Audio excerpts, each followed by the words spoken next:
근데 예전에 얼마 전에 제가 좀 재밌는 논설을 봤거든요. 근데 그건 좀 제가 공감하는 부분이 있어서 잠깐 소개를 뭐 잠깐 수업시키긴 하지만 좀 말씀드리고 싶은 게 그 여러분들 이제 자동화 있잖아요. 우리 이제 기계 하시는 분들 같은 경우는 여러분들 이제 나중에 임용되셔도 그렇고 이거 뭐 가능성이 있는 얘기입니다. 우리가 자꾸 자동화가 되고 있거든요. 자동화됨으로 해서 그런 얘기 들어보셨어요? 미래에 없어질 직업? 들어보셨을 거예요, 여러분들. 미래에 이런 직업은 없어질 수 있을 거다 하면서 뭐 나오죠. 일단은 운송 하시는 분들, 자율주행으로 차가 바뀌면 이제 운송하시는 분들이 점점 이제 시장이 줄어들 거다. 그런 얘기가 있었고, 또 하나는 은행원 앞에서 이제 출납하고 하시는 분들, 그런 분들 점점 줄어들 거다. 뭐 이런 얘기하고 막 있는데, 결론은 그거죠. 그러니까 점점 이런 이제 자동화나 인공지능 기술들이 사람의 일자. 여러분들 그런 식당도 요즘은 많이 있어요. 로봇가 서빙하는 그런 식당들 많잖아요. 그죠? 네, 많이 있습니다. 그렇게 되니까 사람이 줄어든다. 이제 그 신문에서 어떤 얘기가 있었냐면은 사람이 줄어든다. 근데 우리가 보통 뭐라고 그래요? 그걸 통해서 또 새로운 기술, 그러니까 기술이 발전하면서 새로운 고용 시장이 나올 거다. 맨날 사람들이 긍정적으로 보거든요.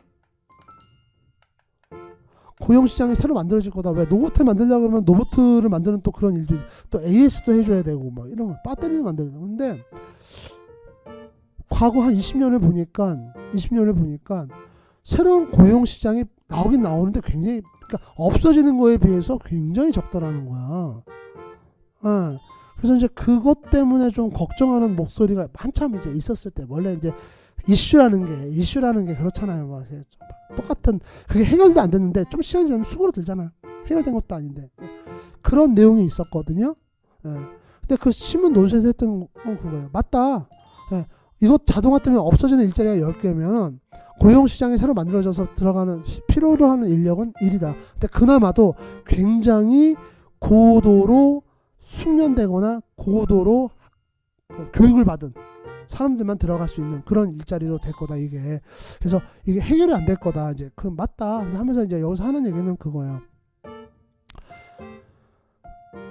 자동화가 되는데 앞장서는 회사들이 거의 다 뭐예요? 큰 대기업들이잖아요. 우리나라뿐만 아니라 외국도 마찬가지잖아요. 그렇죠? 대기업들이고 없어지는 일자리는 중소기업들이 없어지고 이제 이렇게 되는 거죠. 그러면 여기서 갖고 가는 그 기술들이 과연 다 얘네 기술이냐? 아니라는 거야. 중소기업 기술들도 굉장히 많다는 거죠. 그래서 일단은 불법적으로, 그러니까 억울하게 기술을 그러니까 돈을 뺏기는 건 둘째치고 기술을 뺏기는 사람들이 없도록 제도가 보완돼야 된다. 그 얘기는 그건 나 동감해요, 진짜. 억울한 일들. 그래서 여러분들 이제 그런 일을 좀 여러분들이 하시거나 좀 정책적으로 하실 때 좀 신경 써주셔야 되는 게 뭐냐면은, 예전에는 중소기업들의 모든 시장이라든가 설비랑 이런 걸 좀 뺏어갔잖아요. 그런 경우가 많이 있었죠. 그래서 우리나라 뭐 대기업도 뭐 D로 시작하는 뭐 대기업도 협력업체에서 우리 입찰하니까 뭐 도면 갖고 와라. 너희 일 줄 것 같으니까 뭐 무슨 뭐 설계 사양서, 제품 사양서 갖고 와라. 그래서 2년 그렇게 했는데 끝내는 딴 회사 줘버렸죠. 막 그런 경우도 있고. 그러면 중소기업 같은 경우는 굉장히 억울하죠. 그리고 소송이라는 게 그렇잖아요. 뭐 하루 이틀 만에 끝나는 게 아니고 오래 가고 그러잖아요. 그러니까 그런 일들은 좀 없도록 해주고, 또 만약에 그런 일을 또 저질렀어. 그러니까 이게 큰 조직 같은 경우는 여러분들 한 사람이 컨트롤이 안 되잖아. 아무리 뭐 교육시키고 해도 또 담당자 일을 하다 보면 본의 아니게 하다 보니까 자기가 기술 뺏은 게 그러니까 그런 경우가 있어요. 이게 있습니다. 왜 그러냐면은 나는 우리 회사가 얘랑 이 회사 일을 할 줄 알았던 거야. 그리고 얘가 제일 유능해. 할 줄 알았어. 근데 한참 지나다 보면 갑자기 위에서 야 그 업체 빼 잃어버리는 경우가 많아요. 진짜예요 이거는.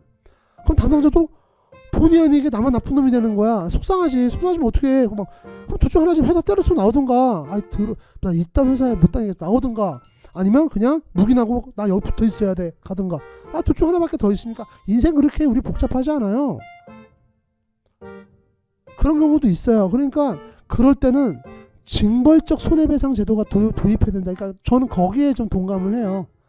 그러니까 우리나라는 징벌적 손해배상에 대해서 좀 인색한 부분이 있거든요. 근데 또 그게 있다. 그것도 잘못됐다고는 말 못해. 왜냐면 징벌적 손해배상이 들어오게 되면은 법 공부하신 분들 이렇게 있잖아요. 주변에 있으면 한번 물어보세요. 예. 또 같이 공무원 준비하시는 분 중에 법원 행정직 같은 거 하시는 분들 있어요. 법 공부 많이 하시잖아요. 그러면은 물어보세요. 징벌적 손해배상이 들어오면은 정말 소송이 난립을 할 거예요. 진짜. 예, 아주 막, 예, 이 법원이 마비가 될 정도로 할 거예요. 왜냐면은 징벌적 소송이 들어오면 내가 손해본 거는 100만 원이지만 실제로는 그 이상까지 받을 수 있는 게 징벌적 손해배상이잖아요. 그죠? 좀 인색합니다. 우리나라. 그래서 인색한 건데, 이런 거는 좀 징벌적 손해배상이 있었으면 좋겠다. 자기보다 약하고 아래에 있는 기업에서 기술 찬탈이 인정됐을 때는 좀 징벌적 손해배상을 해줘야 돼요. 그 부분은 저도 동감을 해요. 왜냐면 그 회사의 자산, 그러니까 이런 거죠. 우리 회사가 좀 작은 회사였지만 그 기술을 통해서 앞으로 클 수가 있었잖아. 근데 그 사건이 벌어질 당시에 우리 회사가 뭐 예를 들어서 1,000만 원짜리 회사였어. 직원들 다 해가지고 기술 자산이 한 2천만 원밖에 안 됐다. 그 평가했을 당시에. 그러면 내가 아무리 손해를 많이 봤어도 2천만 원밖에 배상을 못 받는 거란 말이야. 예. 그러면 이런 행태나 관행이 계속 이어지겠죠. 예. 그래서 이렇게 안 하면은 이거는 막질 못한다.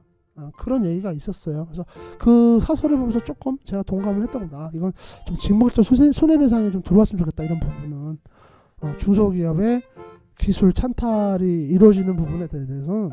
근데 또 이런 경우도 많아요. 또 여러분들 중소기업들이 뭐 뉴스나 뭐 막 제보하잖아요. 나 뭐 우리나라 대기업 어디 때문에 뭐 망했어요. 뭐 얘네가 뭐 우리 회사 기술만 빼갔어요. 근데 나중에 알고 보면 여러분들 그 회사는 빼갈 기술도 없는 회사야. 그런 경우도 많아. 빼갈 기술도 없고 원래 그냥 도도 망할 회사였어. 그런 많습니다, 여러분들. 그런 회사들도.